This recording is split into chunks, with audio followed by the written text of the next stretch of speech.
Le smartphone vibre sur la table de nuit.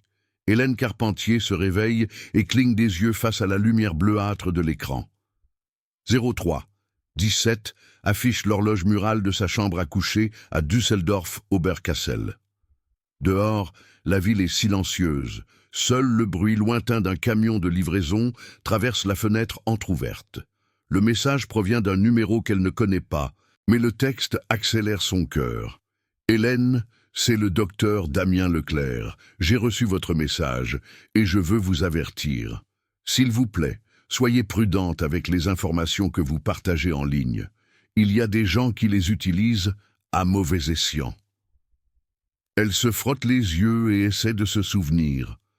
La veille au soir, elle avait créé un profil sur une plateforme de rencontres internationales. Une amie l'avait convaincue, après que Hélène ait mentionné à plusieurs reprises combien les soirées lui semblaient vides. Le divorce remonte à 3 ans. Sa fille Léa vit à Berlin et ne donne que rarement signe de vie. La grande maison au bord du Rhin qu'elle habitait autrefois avec son ex-mari, elle l'avait vendue il y a 2 ans. Maintenant, elle vit dans un appartement moderne de 3 pièces avec vue sur le Rhin. L'appartement est meublé avec goût, minimaliste et lumineux, mais certains jours, il lui semble un musée, beau à regarder, mais sans vie. Hélène travaille depuis 26 ans comme architecte dans un cabinet renommé du centre-ville de Düsseldorf. Elle a conçu des écoles, des bâtiments administratifs et des complexes résidentiels. Son travail est précis, réfléchi et apprécié. Mais quand elle rentre à la maison le soir, personne ne l'attend. Pas de conversation à table, pas de dîner ensemble, pas de projet partagé pour le week-end. Elle se prépare quelque chose de léger, souvent juste une salade ou une soupe, s'assoit sur le canapé gris et navigue sur les sites d'actualité ou les magazines d'architecture. Parfois, elle appelle Léa, mais les conversations sont brèves et superficielles. Léa a sa propre vie, son propre cercle d'amis, ses propres soucis. Ce vendredi-là, alors que la pluie frappait les grandes fenêtres et que les lumières de la ville se dissolvaient dans l'eau, Hélène avait décidé de l'essayer. Elle a téléchargé une photo d'elle souriante devant l'un de ses projets de construction et a écrit dans sa biographie « Architecte passionné par le design et les conversations honnêtes. Je cherche quelqu'un qui prend la vie au sérieux, mais pas trop sérieusement. » Elle a hésité longtemps avant de cliquer sur « Publier ». La peur du rejet était profonde, ainsi que la peur de la déception. Mais une partie d'elle espérait que quelque part, il y avait quelqu'un qui comprenait comment il se fait qu'on puisse être réussi et en même temps se sentir seul. Maintenant, au milieu de la nuit, elle tient un message dans sa main qui la confond et la touche à la fois. Elle ouvre le profil de l'expéditeur. La photo montre un homme au début de la quarantaine dans une blouse blanche, un stéthoscope autour du cou, devant un bâtiment hospitalier moderne. Son visage est amical, les yeux sérieux et concentrés. Le nom est Dr Damien Leclerc, la profession. Chirurgien cardiaque et vasculaire. La description du profil indique qu'il travaille à Tunis, dans un hôpital international qui traite des patients de toute l'Afrique du Nord et de l'Europe. Il écrit qu'il a souvent de longues journées, que son travail le remplit, mais aussi l'épuise, et qu'il cherche quelqu'un avec qui il puisse parler de plus que simplement les opérations. Hélène relit le message. Le ton est respectueux, presque paternel. Il l'avertit des dangers d'Internet, lui donne des conseils sur la façon de protéger sa vie privée. C'est inhabituel. La plupart des hommes qui lui ont écrit jusqu'à présent commencent par des compliments superficiels ou des questions insistantes. Damien semble différent. Il semble vraiment préoccupé. Elle répond prudemment « Merci beaucoup pour l'avertissement. C'est très attentionné de votre part. Puis-je vous demander comment vous avez trouvé mon profil ?» La réponse vient en quelques minutes. « Je suis sur la plateforme parce que je cherche quelqu'un qui comprend que la vie est compliquée. Votre profil m'a interpellé parce que vous sembleriez honnête. L'honnêteté est devenue rare. » Hélène sent quelque chose se détendre dans sa poitrine. Personne ne lui a parlé de cette manière depuis longtemps. Son ex-mari était devenu de plus en plus distant ces dernières années de leur mariage, les conversations étaient devenues plus superficielles, la connexion plus fragile. Les paroles de Damien ressemblent à un verre d'eau après une longue marche dans le désert. Dans les jours suivants, ils écrivent quotidiennement. Damien raconte sa vie quotidienne à l'hôpital, les décisions difficiles qu'il doit prendre, les vies qu'il sauve et celles qu'il ne peut pas sauver. Il décrit l'épuisement après une opération de 12 heures, le sentiment quand un patient survit et la tristesse quand ce n'est pas le cas. Hélène parle de son travail, des défis de concevoir des bâtiments durables, des compromis qu'elle doit faire avec les constructeurs et de la satisfaction quand un projet est enfin terminé. Elle parle de son divorce, de la distance avec sa fille, de la solitude qui la tient parfois éveillée la nuit. Damien écoute. Il pose des questions qui montrent qu'il écoute vraiment. Il dit des choses comme « Cela doit avoir été difficile pour vous » et « J'admire que vous ayez continué malgré tout ». Hélène se sent comprise. Après 2 semaines, Damien propose d'appeler. Sa voix est profonde et apaisante, avec un léger accent français. Il explique qu'il est né en France, y a étudié la médecine, puis est allé en Tunisie parce qu'il voulait travailler dans un pays où ses compétences sont désespérément nécessaires. Il parle de sa vision de rendre les soins médicaux accessibles, même aux plus pauvres, de la clinique où il travaille et des coopérations internationales qu'il a mises en place. Hélène est impressionnée. Cet homme sauve des vies, tandis qu'elle conçoit des bâtiments. Elle se sent petite à côté de son travail, mais il l'assure, ce que vous faites est aussi important. L'architecture façonne la façon dont les gens vivent. Sans bons bâtiments, il n'y a pas de bonne vie. Ces paroles lui donnent un sentiment de valeur qu'elle n'a pas ressenti depuis longtemps. Ils commencent à se téléphoner chaque soir. Damien appelle toujours à la même heure, peu après 21 heures, quand son service se termine. Les appels durent parfois 1 heure, parfois plus.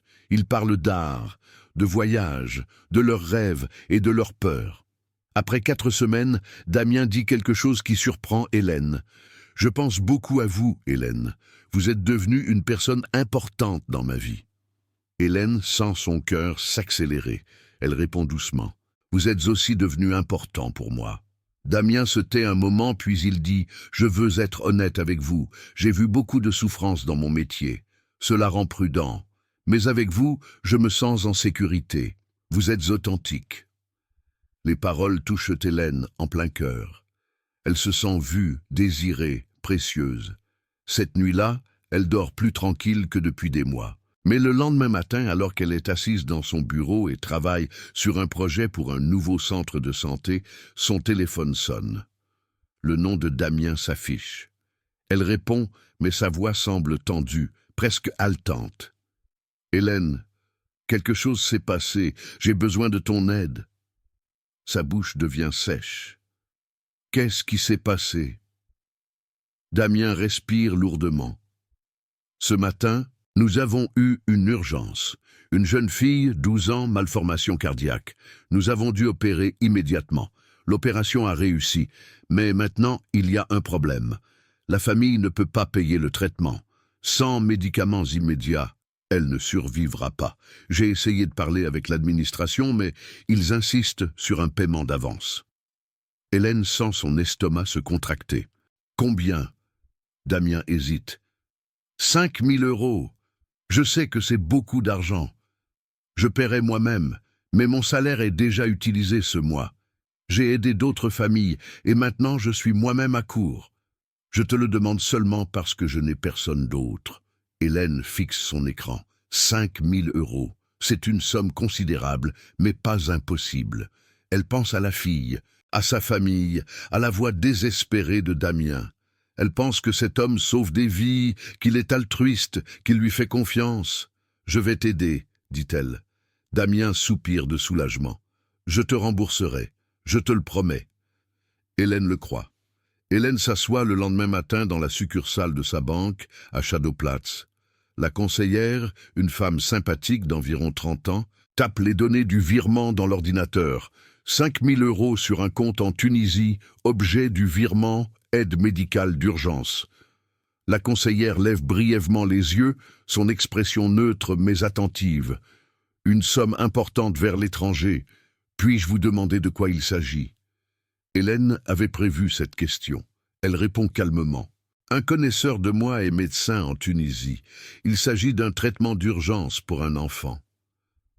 La conseillère hoche lentement la tête. Je comprends. Je dois tout de même vous prévenir que les virements vers l'Afrique du Nord sont parfois liés à des escroqueries. Connaissez-vous personnellement cette personne? Le mot « escroquerie » frappe Hélène comme un coup. Elle sent ses cheveux se dresser, sent la défense s'élever en elle. « Oui, » dit-elle avec assurance, « je le connais. C'est un chirurgien cardiaque. Nous avons été en contact pendant des semaines. » La conseillère lève les mains d'une manière apaisante. « Je comprends. C'est juste mon devoir de vous avertir. Si vous êtes sûr, nous ferons bien sûr le virement. » Hélène signe le formulaire d'une main ferme, mais en quittant la banque et en entrant dans le soleil du printemps, quelque chose la ronge. Elle repousse la pensée. Damien est authentique. Elle a entendu sa voix, ses histoires, ressenti sa compassion. Les gens qui trompent ne peuvent pas sembler si authentiques. Le soir, Damien appelle. Sa voix semble épuisée, mais soulagée. « Hélène, l'argent est arrivé. Je ne peux pas te dire ce que cela signifie. La petite fille, Amina, a reçu la première dose du médicament ce matin. Sa mère a pleuré de soulagement. Je lui ai dit qu'une amie d'Allemagne avait aidé. Elle te remercie. » Hélène sent sa poitrine s'élargir. Elle a sauvé la vie d'un enfant. Indirectement, mais quand même. « Je suis heureuse d'avoir pu aider, » dit-elle doucement. Damien se tait un moment. « Tu es une personne extraordinaire, Hélène. Je souhaite qu'il y ait plus de gens comme toi. Le monde serait meilleur. » Au cours des 2 semaines suivantes, leur contact s'intensifie encore. Damien lui envoie des photos de l'hôpital, des couloirs avec des lits d'hôpital, des salles d'opération avec des instruments brillants, un coucher de soleil du toit de la clinique. Il décrit sa journée en détail, la visite matinale, les diagnostics difficiles, les moments où il décide entre la vie et la mort.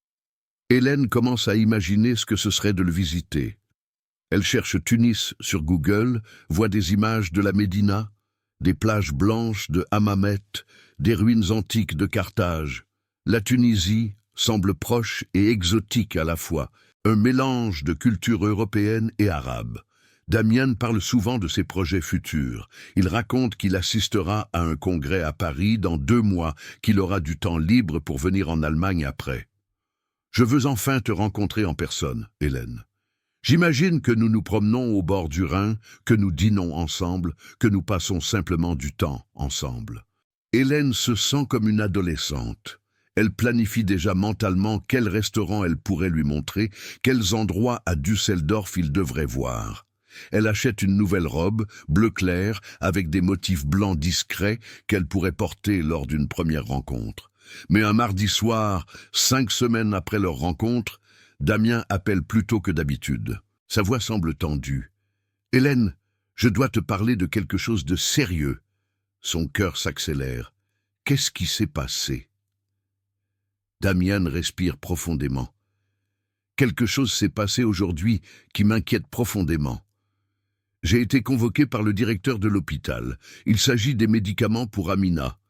L'administration prétend que le paiement n'a pas été correctement enregistré. Ils exigent maintenant des preuves que l'argent a vraiment été utilisé à des fins médicales. » Hélène fronce les sourcils. « Mais tu as payé? Avec mon argent ?» Damien semble frustré. « Oui, bien sûr. Mais la bureaucratie ici est compliquée.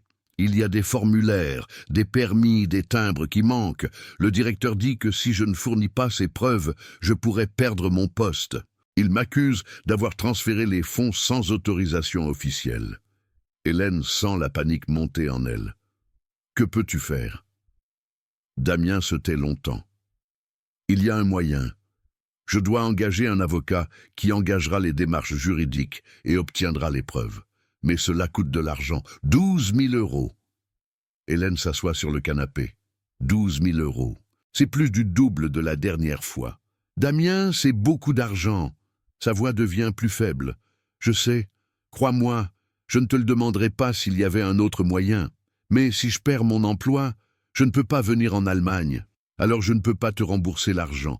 Alors je perds tout ce pour quoi j'ai travaillé. Hélène sent un nœud se former dans son estomac. Elle pense à ses économies, aux 167 000 euros qui se trouvent sur son compte, une partie provenant de la vente de la maison, une partie de ses fonds de retraite. L'argent était censé garantir sa sécurité à la retraite. « Je dois y réfléchir », dit-elle avec prudence. Damien répond rapidement « Bien sûr, je comprends parfaitement, je ne veux pas te mettre sous pression. Mais Hélène, tu dois savoir que je t'aime. Je n'ai jamais dit cela à quelqu'un, mais c'est vrai, tu es la première personne depuis des années avec qui je me sens vraiment moi-même. » Les paroles la touchent en plein cœur. L'amour. Il l'aime. Personne n'a dit ces paroles depuis son divorce. Elle sent les larmes lui monter aux yeux. « J'ai besoin de temps », répète-t-elle, mais sa voix tremble. Cette nuit-là, Hélène ne peut pas dormir. Elle reste éveillée, fixe le plafond et compte. 12 000 euros videraient presque son compte, mais créeraient un vide. Elle pense à Damien, à sa voix, aux histoires qu'il a racontées, à la petite Amina. Elle pense à ses paroles. « Je t'aime ». Le lendemain matin, avant de partir au bureau, elle l'appelle. « Je vais le faire », dit-elle, « mais c'est la dernière fois, Damien. Je ne peux pas continuer à envoyer de l'argent encore et encore. » Damien semble submergé. « Je te le promets, c'est la dernière fois. Dès que cette affaire sera réglée, je viendrai vers toi. Nous serons ensemble. Je te rembourserai tout. » Hélène vire les 12 000 euros le même jour. Cette fois, elle va à un distributeur automatique et utilise le service bancaire en ligne pour ne pas entendre à nouveau les questions de la conseillère. Quand la transaction est confirmée, elle se sent vide. Elle se tient sur la Königsallée. Des gens passent autour d'elle, des hommes d'affaires en costume, des touristes avec des caméras, des jeunes couples se tenant la main. Elle se sent invisible, comme si elle existait dans un monde parallèle. Ce soir-là, sa fille Léa appelle. C'est un appel rare, et Hélène en est d'abord ravie. Mais Léa semble préoccupée. « Maman, comment vas-tu? Tu ne t'es pas manifestée depuis longtemps. » Hélène hésite. Elle voudrait parler à Léa de Damien, de l'homme qui a changé sa vie, de la connexion qu'elle ressent. Mais quelque chose la retient. « Je vais bien, » dit-elle à la place. « Beaucoup de travail au bureau, mais tout va bien. » Léa se tait un moment. « Tu es sûre? Tu sembles différente. » Hélène rit, mais cela semble forcé. « Tout va bien, vraiment. Et toi ?» Léa parle de son travail, d'un nouveau projet, d'amis qu'elle a visités. Hélène écoute, mais ses pensées sont ailleurs. Elle pense à Damien, aux 17 000 euros qu'elle lui a déjà envoyés, à la promesse que ce soit la dernière fois. 2 jours plus tard, Damien se manifeste à nouveau. Sa voix semble soulagée. « Hélène, l'avocat a déposé les documents. Tout se passe bien. Je devrais avoir de la clarté dans 1 semaine. » Hélène soupire. « C'est bon à entendre. » Damien poursuit. « J'ai aussi parlé au comité du Congrès à Paris. Mon présentation est confirmée. Je vole le 15 mai. Après, je viens directement vers toi à Düsseldorf. » Hélène sent l'anticipation monter. Encore 3 semaines. Alors elle le verra enfin, tiendra sa main, saura que tout est réel. Mais le lundi suivant, alors qu'Hélène prépare une présentation pour un nouveau client, elle reçoit un message. Damien écrit « Urgence. S'il te plaît, appelle-moi immédiatement. » Hélène s'excuse auprès de ses collègues et se rend dans une salle de réunion vide. Elle compose son numéro, son cœur martelant. Damien répond après le premier coup de sonnerie. « Hélène, il y a un gros problème. Les autorités ont rejeté mon visa pour la zone Schengen. » Hélène sent que le sol se dérobe sous ses pieds. « Quoi? Pourquoi ?» Damien semble désespéré. « Ils disent que mes documents ne sont pas complets. Ils exigent des vérifications de sécurité supplémentaires, une caution, une preuve de moyens financiers suffisants. C'est absurde. Je suis médecin. J'ai un revenu régulier, mais ils ne font pas confiance au système tunisien. Hélène s'appuie contre le mur. Qu'est-ce que cela signifie? Tu ne peux pas venir? Damien respire lourdement. Je peux venir, mais j'ai besoin d'aide.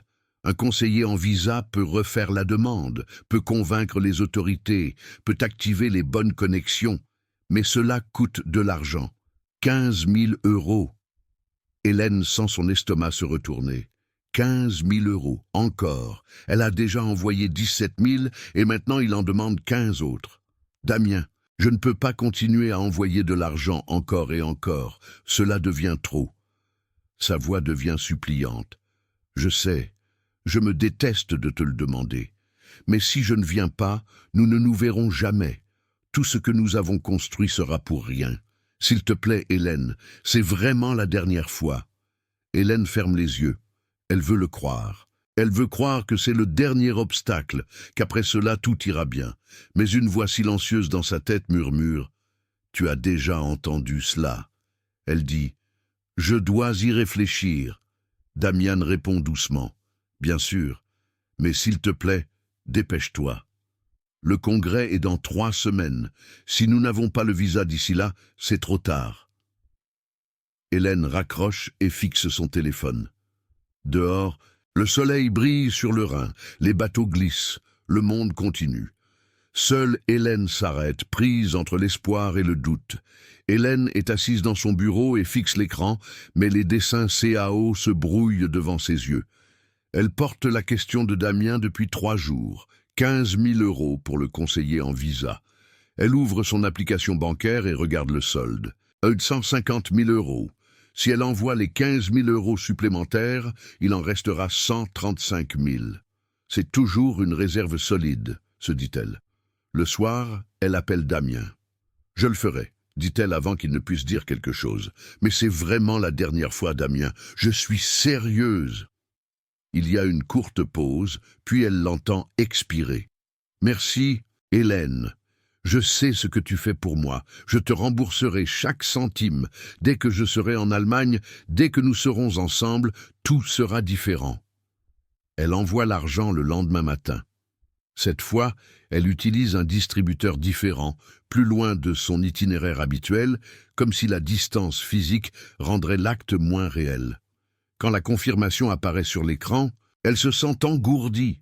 Les 10 jours suivants passent dans un brouillard. Damien se manifeste quotidiennement, rapporte des progrès sur la demande de visa, parle avec le conseiller, soumet des documents.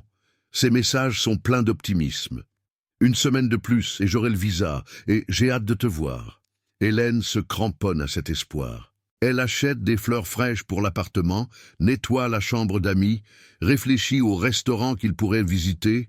Elle s'imagine le chercher à l'aéroport, l'étreindre pour la première fois, savoir que tout a enfin du sens. Mais le jeudi soir, 11 jours après avoir envoyé l'argent, Damien appelle et sa voix semble brisée. « Hélène, c'est terrible. Le conseiller en visa m'a contacté aujourd'hui. Il y a un nouveau problème. » L'estomac d'Hélène se contracte. Quel genre de problème? Damien déglutit visiblement. Les autorités allemandes exigent une vérification supplémentaire de la sécurité. À cause de mon travail en Tunisie, à cause de l'équipement médical que j'utilise, ils disent que certaines substances utilisées en chirurgie cardiaque sont sous surveillance. C'est ridicule, mais ils insistent. Hélène sent la colère monter en elle. Qu'est-ce que cela signifie maintenant? Damien répond doucement. Le conseiller dit que nous devons engager un avocat en sécurité, quelqu'un qui peut négocier avec les autorités allemandes de l'immigration, quelqu'un qui a accès aux bonnes places. Hélène attend. Elle sait ce qui vient maintenant. Combien? Demande-t-elle, sa voix plate. 20 000 €, dit Damien. Je sais que c'est incroyablement beaucoup. Je sais que je te l'ai demandé tant de fois. Mais sans cette étape, je ne peux pas venir, et le congrès est dans 1 semaine. Si je n'ai pas le visa à temps, je perds aussi la place au congrès. Hélène se lève et va à la fenêtre. Dehors, la ville brille au crépuscule, les lumières se reflètent dans le Rhin. Elle compte 17 000, plus 15 000, plus 20 000. 52 000 €, Plus d'un salaire annuel. Damien, je ne peux plus, dit-elle, sa voix se brise. C'est trop, c'est devenu trop. Damien semble désespéré. Je comprends cela. Crois-moi, je me déteste de devoir te demander à nouveau, mais c'est vraiment le dernier grand obstacle. L'avocat garantit que le visa passera après. Après cela, il n'y aura pas de frais supplémentaires. Hélène s'assoit sur le canapé. Elle pense aux 2 derniers mois, aux conversations, à l'intimité qu'ils ont construite, au sentiment d'être enfin comprise. Elle pense à ses paroles, « Je t'aime ». Quelqu'un qui parle ainsi, qui écoute ainsi, qui ressent ainsi, peut-il être un escroc? Je dois parler à quelqu'un à ce sujet, dit-elle soudainement. Damien répond rapidement. À qui? À ta fille. Hélène hoche la tête, bien qu'il ne puisse pas la voir. Oui, peut-être. Damien se tait un moment. Hélène, je comprends cela. Mais s'il te plaît, sois prudente. Les gens qui ne nous connaissent pas ne comprendront pas. Ils diront que je t'exploite, mais ils ne connaissent pas notre histoire. Cette nuit-là, Hélène appelle Léa. Il est tard, juste après 22 heures, mais elle ne peut pas le supporter. Léa répond d'une voix endormie. « Maman, qu'est-ce qui se passe? Tout va bien ?» Hélène respire profondément. « Léa, je dois te parler de quelque chose, à propos de quelqu'un que j'ai rencontré. » Il y a une pause, puis Léa semble plus alerte. « Un homme ?» Hélène hoche la tête dans le téléphone. « Oui, il s'appelle Damien. Il est médecin, travaille en Tunisie. Nous nous sommes rencontrés sur une plateforme de rencontre il y a 2 mois. » Léa écoute, ne dit d'abord rien. Hélène continue. Parle des conversations, de la connexion, des plans pour se rencontrer. Puis Léa dit prudemment, « Maman, tu l'as déjà rencontré en personne ?» Hélène hésite. « Non, pas encore. Mais il viendra bientôt en Allemagne. Il n'y a que quelques problèmes bureaucratiques avec le visa. » Léa se tait longtemps. Puis elle demande, « Il t'a demandé de l'argent ?» Hélène sent la défense se dresser en elle. « C'était pour des urgences médicales. Il a aidé un enfant. Et maintenant, il y a des problèmes avec le visa qui doivent être résolus. » Léa respire brusquement. « Maman, combien d'argent lui as-tu envoyé ?» Hélène répond doucement. « Cela n'a pas d'importance. » La voix de Léa devient plus pressante. « Maman, s'il te plaît, dis-moi combien. » Hélène ferme les yeux. 32 000. Elle l'entend haleter. « Quoi, 32 000 euros? À quelqu'un que tu n'as jamais rencontré ?» Hélène sent les larmes lui monter aux yeux. « Tu ne comprends pas. Il est vrai. Il est médecin. J'ai entendu sa voix, ses histoires. Il m'aime. » Léa semble maintenant paniquer. « Maman, c'est une escroquerie romantique. C'est exactement le modèle dont on avertit partout. De faux profils de médecins ou militaires, des urgences, des frais de visa. C'est une fraude. » Hélène sent la colère monter en elle. « Ce n'est pas un escroc. Tu ne le connais pas. Tu n'as pas parlé avec lui. » Léa essaie de rester calme. « D'accord, alors montre-moi son profil, envoie-moi ses photos, laisse-moi faire des recherches. » Hélène hésite. « Pourquoi? Pour que tu me dises que je suis stupide. » Léa soupire.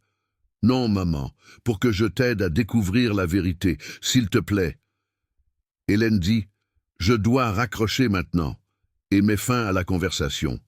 Elle s'assoit dans l'obscurité, le téléphone à la main, se sentant déchirée. Une partie d'elle sait que Léa pourrait avoir raison. Une autre partie veut continuer à croire, veut ne pas abandonner l'espoir. Elle regarde son application bancaire. 135 000 euros. Si elle envoie les 20 000 euros supplémentaires, il en restera 115 000. C'est toujours assez pour vivre, se dit-elle. Le lendemain matin, Léa envoie un long message. « Maman, je n'ai pas dormi. S'il te plaît, ne vire pas d'argent avant que nous ayons recherché ensemble. Je viens à Düsseldorf ce week-end. On va regarder ça ensemble. Je t'aime et je m'inquiète pour toi. » Hélène lit le message et se sent coupable.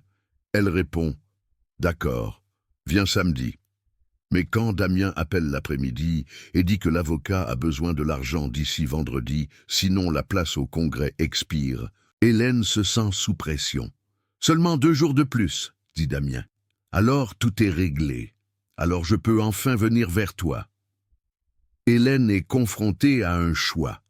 Elle pourrait attendre Léa, pourrait faire des recherches, pourrait être prudente. Ou elle pourrait faire confiance à Damien, pourrait croire que c'est vraiment le dernier obstacle, pourrait ne pas manquer la chance du bonheur. Le jeudi soir, alors qu'elle s'assoit dans son appartement et regarde le Rhin, elle prend sa décision. Elle envoie les 20 000 euros. Quand la transaction est complétée, elle se sent à la fois soulagée et vide. Elle envoie à Damien un message. « L'argent est en route. » Mais c'était vraiment ça, Damien. « Je ne peux plus. » Damien répond immédiatement. « Merci, ma chère. Tu verras. Dans 1 semaine, je serai chez toi. Tout ira bien. » Hélène se réveille vendredi matin avec un mauvais pressentiment. Elle regarde son téléphone et voit plusieurs appels manqués de Léa. Elle rappelle. Léa semble tendue. « Maman, j'ai recherché. J'ai passé les photos que tu m'as envoyées par une recherche inversée. La photo de profil de Damien, l'homme en blouse blanche, c'est une photo volée. Le vrai gars est un cardiologue français qui travaille à Lyon. Son nom est Dr Philippe Moreau. La photo a été volée du site web de sa clinique. » Hélène sent que le sol se dérobe sous ses pieds. Cela ne peut pas être vrai. C'est une erreur. Léa semble désespérée. « Maman, ce n'est pas une erreur. J'ai contacté le vrai médecin. Il ne sait rien d'un Damien Leclerc. Ces photos sont utilisées depuis des années pour les arnaquer. » Hélène s'assoit par terre. Ses jambes cèdent. « Non, » murmure-t-elle. « Non, non, non. » Léa poursuit. « Maman, combien au total as-tu envoyé ?» Hélène compte avec des doigts tremblants. 17 000, plus 15 000, plus 20 000. 52 000 euros. Léa se tait longtemps, puis elle dit doucement. « Nous devons aller à la police, immédiatement. » Hélène secoue la tête. « Je ne peux pas admettre que j'étais si stupide. » Léa semble ferme. « Tu n'étais pas stupide, tu as été manipulée. Ce sont des professionnels. Je viens maintenant à Düsseldorf. Reste où tu es. » Hélène s'assoit par terre de son appartement. Le téléphone à côté d'elle et fixe le vide. Le soleil brille à travers les grandes fenêtres. Les navires passent dehors. Les gens vaquent à leurs occupations. Seule Hélène s'assoit immobile, tandis que son monde s'effondre. Elle pense à la voix de Damien, à ses paroles, à l'espoir qu'elle a ressenti ces 2 derniers mois. Était-ce tout un mensonge? Chaque message, chaque conversation, chaque promesse. Elle saisit son téléphone et écrit à Damien. « Qui es-tu vraiment ?» Le message est marqué comme lu, mais aucune réponse ne vient. Léa est devant la porte 2 heures plus tard. Hélène ne s'est pas bougée, est toujours assise par terre du salon, le téléphone à la main. Quand elle entend la sonnette, elle se lève mécaniquement et ouvre. Léa l'étreint immédiatement, serrée et longtemps. « Maman, je suis tellement désolée. » Hélène sent enfin les larmes venir, chaudes et incontrôlables. Elle pleure dans l'épaule de Léa tandis que sa fille la tient et répète doucement « C'est ok, on va s'en sortir. » Après un moment, Hélène se détache de l'étreinte et s'essuie les yeux. « J'ai été tellement stupide, » murmure-t-elle. Léa secoue énergiquement la tête. « Non, tu as fait confiance. Ce n'est pas la même chose. » Elle s'assoit à la table à manger. Léa sort son ordinateur portable de son sac et l'ouvre. « Montre-moi tout, tous les messages, tous les virements, toutes les photos. » Hélène hésite, puis déverrouille son téléphone et le donne à Léa. Sa fille fait défiler les conversations, ses yeux se déplacent rapidement sur l'écran. Après 10 minutes, elle dit « C'est un scam romantique de Manuel. Regarde ici, il construit immédiatement la confiance en se positionnant comme protecteur. Puis vient le love bombing, l'attention constante, les grandes promesses, la dépendance émotionnelle. Puis la première demande financière, emballée comme une situation humanitaire urgente. Et après cela s'intensifie. Chaque demande devient plus grande, chaque excuse plus compliquée. Hélène se sent engourdie. Mais sa voix, les appels téléphoniques, il a parlé avec moi. Léa hoche la tête. Bien sûr, ils le font tous. Les auteurs sont souvent dans des centres d'appel, parfois en Afrique de l'Ouest, parfois en Asie du Sud-Est. Ils ont des scripts, des formations, des techniques psychologiques. Certains sont incroyablement doués pour cela. Hélène ferme les yeux. Je lui ai parlé de ma solitude, du divorce, de tout. Léa prend sa main. Exactement ce qu'il voulait entendre. La vulnérabilité est son outil. Plus tu as partagé, mieux il pouvait te manipuler. Hélène sent la honte la submerger, chaude et étouffante. Léa tape quelque chose dans son ordinateur. J'ai vérifié le numéro de téléphone d'où il a appelé. C'est enregistré auprès d'un fournisseur prépayé qui opère dans plusieurs pays africains. Le numéro a probablement été utilisé des douzaines de fois pour de telles fraudes. Hélène fixe l'écran. Et les données bancaires? Où est allé l'argent? Léa ouvre les reçus de virement. Tunisie, oui, mais sur des comptes qui sont probablement des comptes de paille. L'argent est transféré dans les heures, divisé, obscurci. C'est extrêmement difficile à suivre. Hélène sent la panique la gagner. Cela signifie que je ne le récupérerai jamais. Léa respire profondément. Les chances sont très minces. Mais nous devons quand même aller à la police. Premièrement, pour déposer plainte. Deuxièmement, pour l'empêcher de continuer. Troisièmement, parce qu'il pourrait y avoir d'autres victimes. Hélène secoue la tête. Je ne peux pas aller à la police. Je ne peux pas admettre que j'ai envoyé 52 000 € à un étranger. Léa place les deux mains sur les épaules d'Hélène. Maman, écoute-moi. Tu n'es pas la première et pas la dernière. La police voit ces cas quotidiennement. Ils ne vont pas te juger. Ils vont t'aider. Hélène sent la résistance s'écrouler en elle. Elle hoche lentement la tête. Avant de partir, Hélène essaie une dernière fois de joindre Damien. Elle appelle le numéro, mais cette fois il n'y a même pas une sonnerie. La connexion est immédiatement interrompue. Elle écrit dans le chat « Je sais que tu es un escroc. Je vais à la police. » Le message n'est pas livré. Le profil a disparu. Hélène fixe l'écran sur le message d'erreur. Cet utilisateur n'existe plus. Il ressemble à quelqu'un fermant une porte, définitivement et bruyamment. Léa regarde par-dessus l'épaule d'Hélène. Il a effacé toutes ses traces. Ils le font toujours quand ils réalisent que la victime devient méfiante. Ils conduisent vers le siège de la police de Düsseldorf dans le centre-ville. Le hall d'accueil est lumineux et fonctionnel. Les gens attendent sur des chaises. Un agent derrière une vitre traite des formulaires. Léa va au guichet et dit « Nous voulons déposer plainte pour fraude. Romance scam. » L'agent hoche la tête et les prie de prendre place dans la zone d'attente. Après 20 minutes, elles sont conduites dans un petit bureau. La criminelle qui les reçoit est une femme à la quarantaine, les cheveux gris courts et des yeux amicaux mais fatigués. Elle se présente comme la criminelle en chef Schultz. « S'il vous plaît, asseyez-vous, raconte-moi ce qui s'est passé. » Hélène commence à raconter hésitamment. Sa voix tremble, elle doit s'arrêter plusieurs fois pour se ressaisir. Léa remplit les blancs, montre les conversations de chat, les photos, les reçus de virements. La commissaire Schultz prend des notes, pose des questions précises. Quand était le premier contact? Combien de virements? Quel montant? Quelle banque? Quel numéro de compte? Après 1 heure, Schultz se penche en arrière et soupire. « Madame Carpentier, je suis désolé de ce qui vous est arrivé. Ce que vous avez vécu est une escroquerie romantique classique, aussi connue sous le nom de love scam ou fraude amoureuse au niveau international. Cette méthode de fraude est hautement professionnalisée et menée par des réseaux organisés. » Hélène demande d'une voix faible. « Pourrais-je récupérer l'argent ?» Schultz répond honnêtement. La probabilité est très faible. Les auteurs travaillent avec des systèmes de blanchiment d'argent complexes.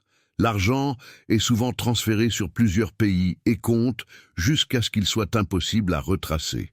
Nous transférerons les connexions bancaires aux autorités internationales compétentes, mais je dois vous dire que dans la plupart des cas, seule une fraction ou rien du tout ne peut être récupérée.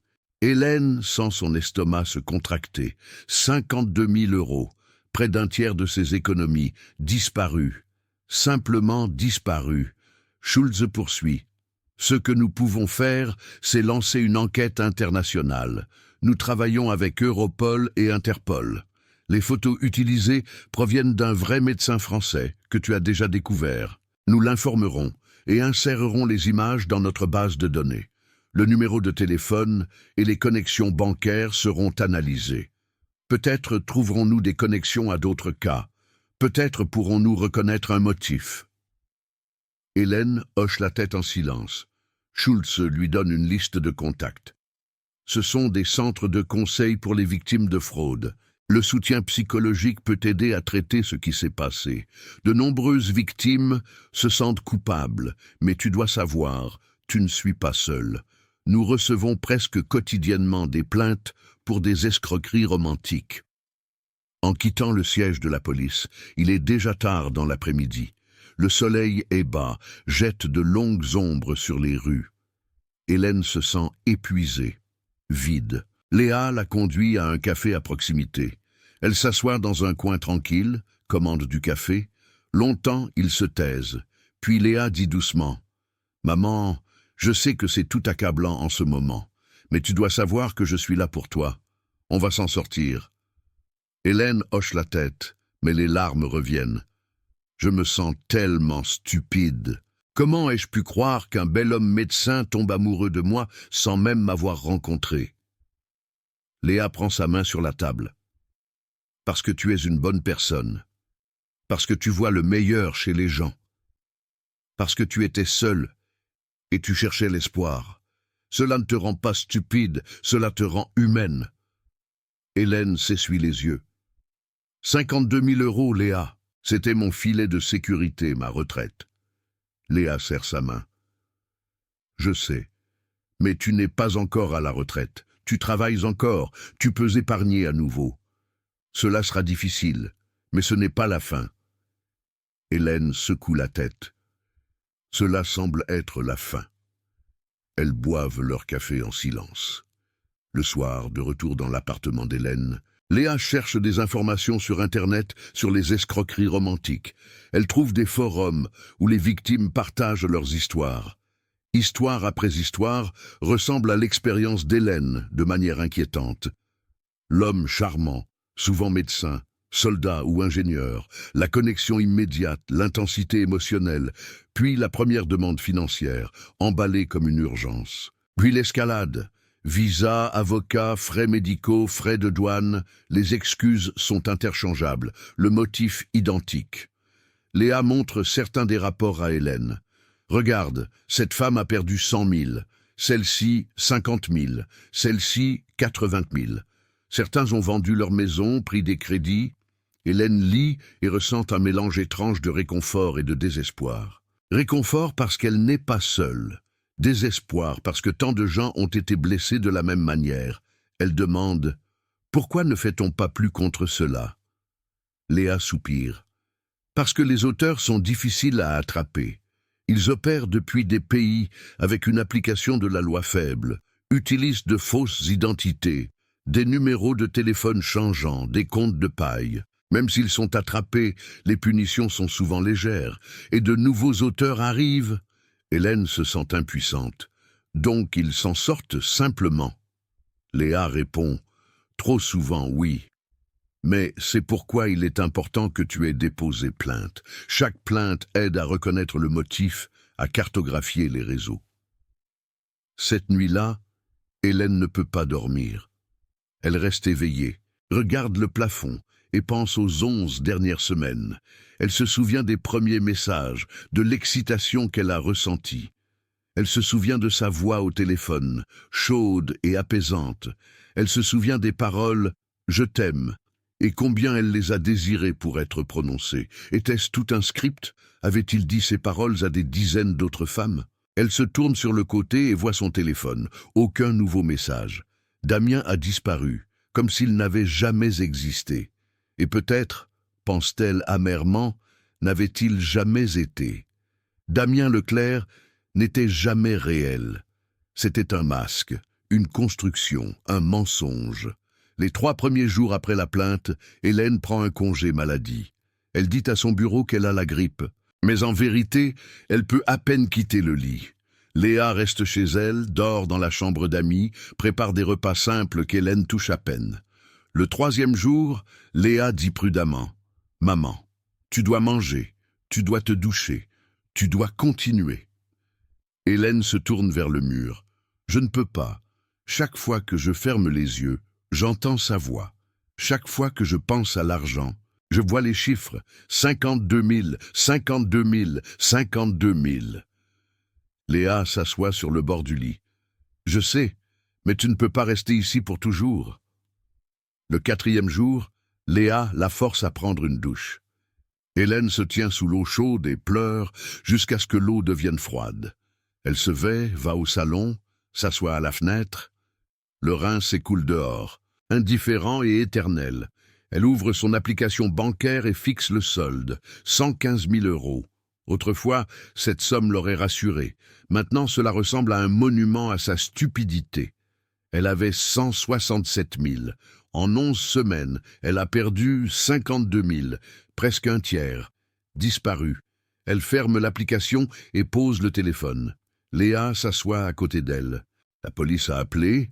Ils veulent te parler. Hélène hoche la tête en silence. Le jour suivant, ils retournent au siège de la police. La commissaire Schultz les reçoit dans le même petit bureau. Elle a l'air plus fatiguée que la dernière fois, mais son regard est compatissant. « Madame Carpentier, nous avons fait des progrès. Le numéro de téléphone que vous avez reçu a été enregistré auprès d'un fournisseur prépayé au Ghana. C'est typique pour ces réseaux de fraude. Nous avons transmis le numéro à Interpol. » Hélène demande. « Le Ghana ? Mais il a dit qu'il était en Tunisie. » Schultz hoche la tête. C'est une partie du mensonge. Les auteurs prétendent être dans un pays, opèrent depuis un autre. Schultz ouvre un dossier. Les connexions bancaires auxquelles vous avez envoyé de l'argent mènent à 3 comptes différents en Tunisie. Tous 3 ont été ouverts il y a environ 6 mois.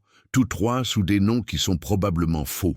Nous avons contacté les autorités tunisiennes. Ils enquêtent sur les comptes. Mais je dois vous dire honnêtement, l'argent a déjà été transféré. Dans les 24 heures après chaque virement, l'argent a été retiré ou transféré sur d'autres comptes que nous ne pouvons pas retracer. Hélène sent son estomac se contracter. Alors c'est parti.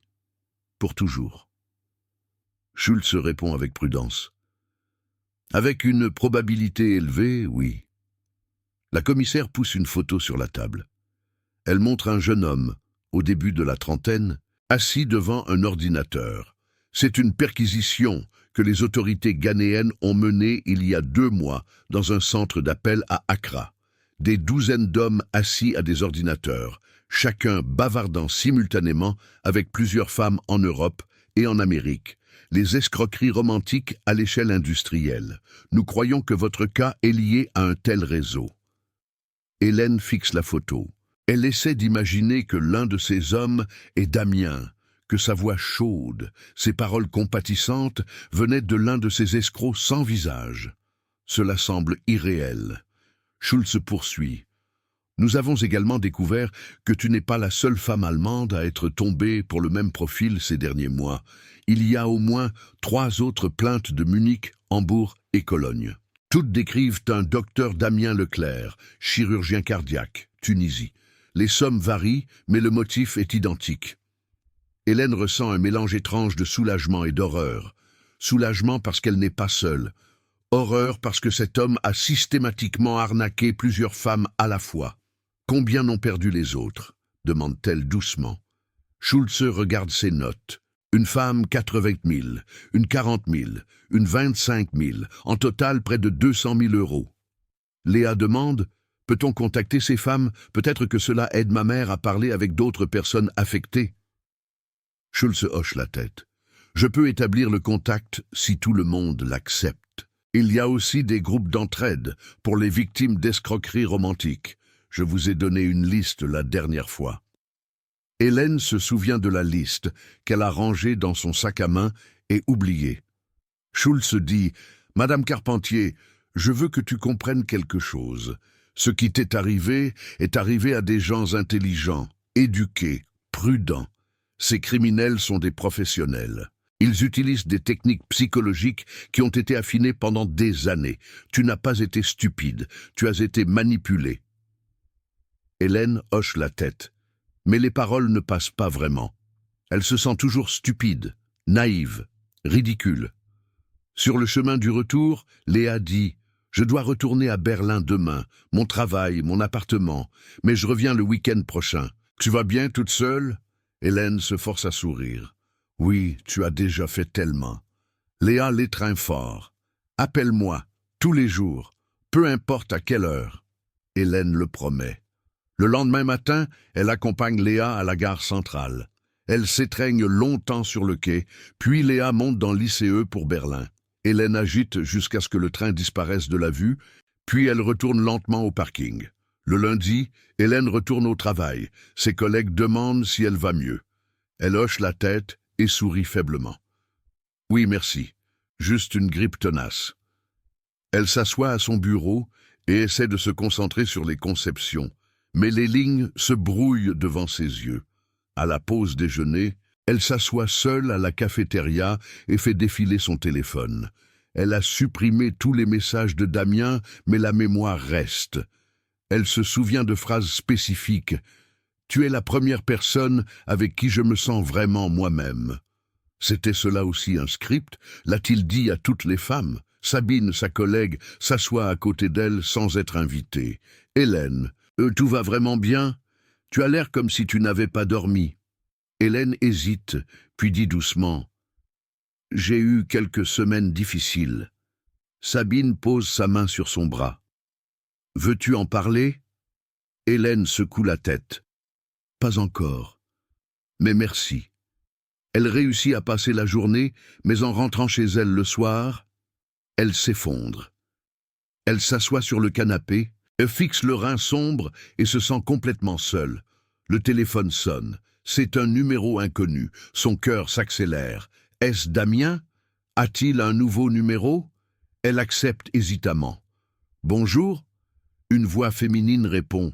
« Parlez à Hélène Carpentier? Mon nom est Petra Wagner. J'ai reçu ton numéro de la commissaire Schulz. Je suis aussi une victime de Damien Leclerc. Je pensais que cela pouvait t'aider si nous parlions. » Hélène sent quelque chose se détendre dans sa poitrine. « Oui, » dit-elle doucement.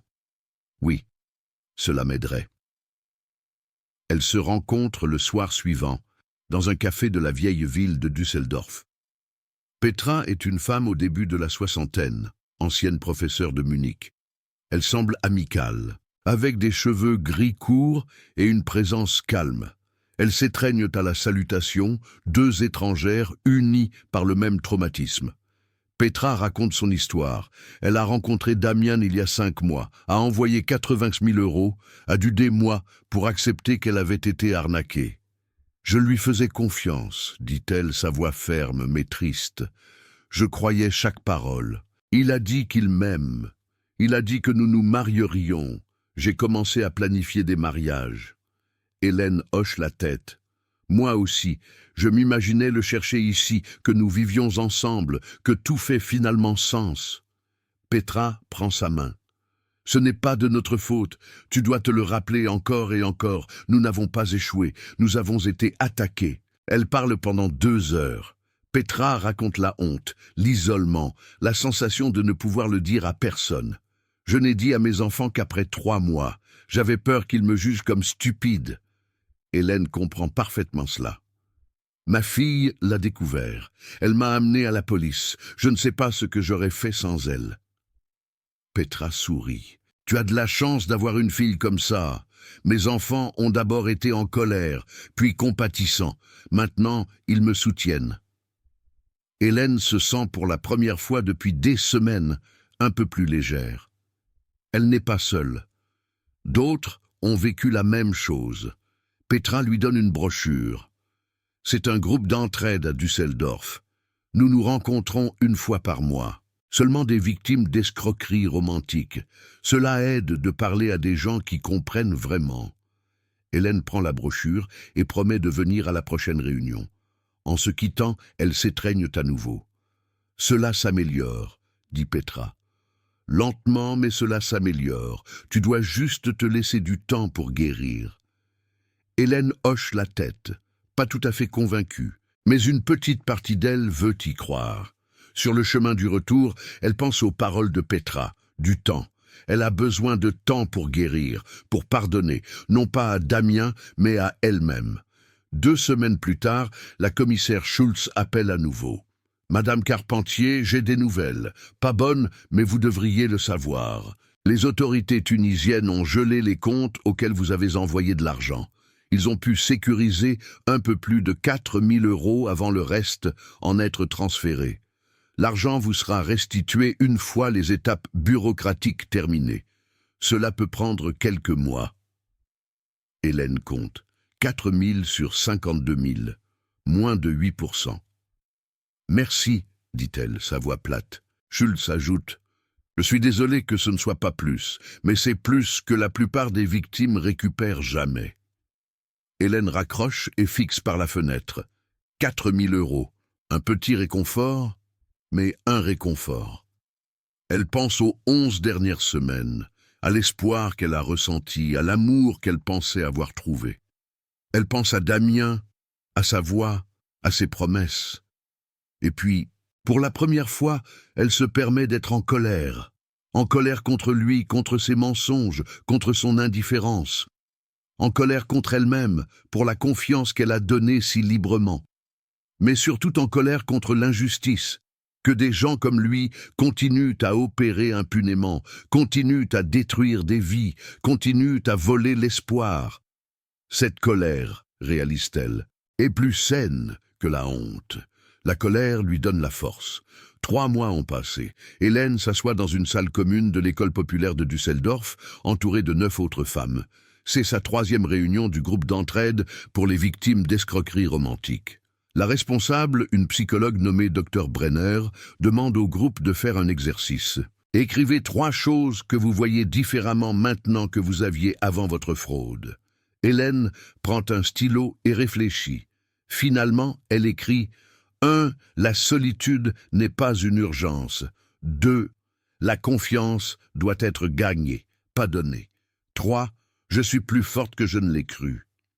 Quand le groupe partage ses réponses, Hélène entend des histoires qui ressemblent à la sienne de façon effrayante. Une femme a perdu 120 000 € avec un prétendant soldat des Nations Unies en Syrie.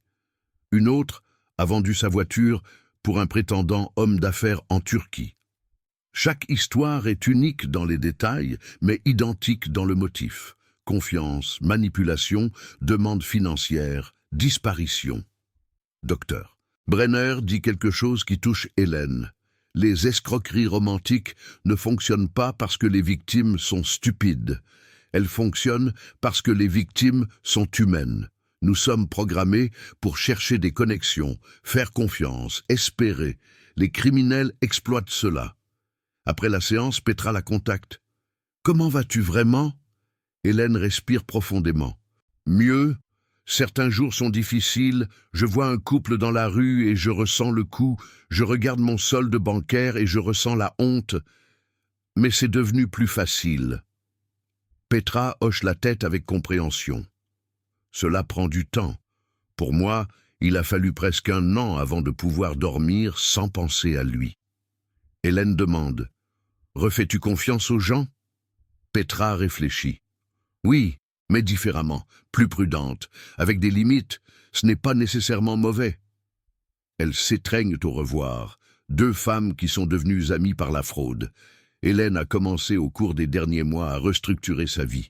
Elle a serré ses finances, créé un budget, parlé avec un conseiller sur la façon de compenser les 52 000 € perdus à long terme. La réponse était décourageante. Elle devra travailler 5 ans de plus qu'elle ne l'avait prévu, devra renoncer à de plus grands voyages, devra vivre plus frugalement. Mais le conseiller a aussi dit « Tu as toujours 115 000 €. De nombreuses personnes commencent avec beaucoup moins. Tu vas réussir. » Et lentement, Hélène commence à le croire. Léa la visite tous les 15 jours. Leur relation s'est approfondie, est devenue plus honnête. Hélène a appris à montrer la faiblesse, à accepter l'aide. Léa a appris à ne pas voir sa mère comme infaillible, mais comme une personne avec des peurs et des besoins. Un samedi matin, alors qu'elle se promène le long du Rhin, Léa dit « J'ai recherché quelque chose. Il y a des organisations qui font de la sensibilisation sur les escroqueries romantiques.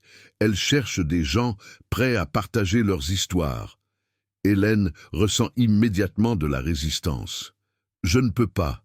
C'est trop personnel. » Léa s'arrête. « Pense à cela. Tu pourrais peut-être sauver quelqu'un de cette façon. » Cette pensée ne quitte pas Hélène. La semaine suivante, elle se met en contact avec une organisation appelée Scam Alert Allemagne. Ils proposent des ateliers dans des maisons de retraite, des écoles populaires, des groupes de femmes. Hélène convient d'une réunion avec la coordinatrice, une femme énergique d'environ 50 ans nommée Claudia Mayer. « Nous avons besoin de gens comme toi, dit Claudia directement. Des gens prêts à dire « C'est arrivé à moi et cela peut arriver à n'importe qui. » Hélène hésite. « J'ai encore honte. » Claudia place une main sur son bras. « La honte appartient aux criminels, non aux victimes, mais je comprends. Prends ton temps. » 2 mois plus tard, Hélène se tient pour la première fois devant un groupe de 20 femmes dans un centre communautaire de Düsseldorf-Benrath. Ses mains tremblent, sa voix est d'abord incertaine.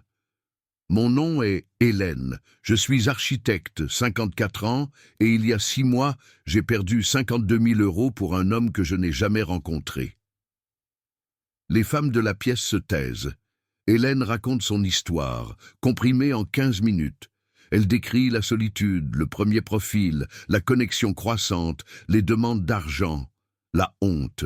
En finissant, c'est silencieux dans la pièce. Puis une femme âgée lève la main. « Merci, j'avais presque commis la même erreur. J'avais déjà envoyé 1 000 €. Votre histoire m'a ouvert les yeux. » Hélène continue en énumérant les signes d'avertissement qu'elle avait ignorés. Premièrement, il ne voulait jamais faire de vidéo-appel, toujours seulement des appels. Deuxièmement, chaque demande d'argent venait avec une urgence. Troisièmement, il m'a poussé à ne rien dire à personne. Quatrièmement, il promettait toujours que ce serait la dernière fois. Cinquièmement, il a disparu immédiatement quand je suis devenue méfiante. Elle montre des statistiques que Claudia lui a données. En Allemagne, on estime que 50 millions d'euros par an sont volés par des escroqueries romantiques.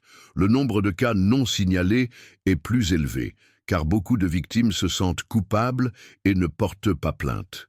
Les criminels sont souvent dans des réseaux organisés en Afrique de l'Ouest, en Asie du Sud-Est ou en Europe de l'Est. Ils utilisent des photos volées, des scripts, de la manipulation psychologique. Après l'atelier, plusieurs femmes viennent la voir. L'une raconte qu'elle vient de commencer à chatter avec un homme qui lui semble suspect. Hélène la conseille « Demande un appel vidéo, immédiatement. Si tu as des excuses, arrête le contact. » Une autre femme l'étreint et murmure « C'était aussi ça pour moi. J'ai pensé être la seule. » Hélène ressent pour la première fois depuis des mois quelque chose qui ressemble à du sens. Elle ne peut pas récupérer les 52 000 € perdus, elle ne peut pas annuler les 11 dernières semaines, mais elle peut empêcher que d'autres vivent la même chose. En automne, 8 mois après la fraude, la commissaire Schulz appelle une dernière fois. « Madame Carpentier, j'ai l'information finale. Les enquêtes internationales ont mené à un centre d'appel à Accra, Ghana. Les autorités ghanéennes ont mené une descente. 13 personnes ont été arrêtées. Nous croyons que l'un d'eux est votre Damien. Cependant, » elle fait une pause. « L'extradition en Allemagne est improbable. Les obstacles légaux sont trop élevés.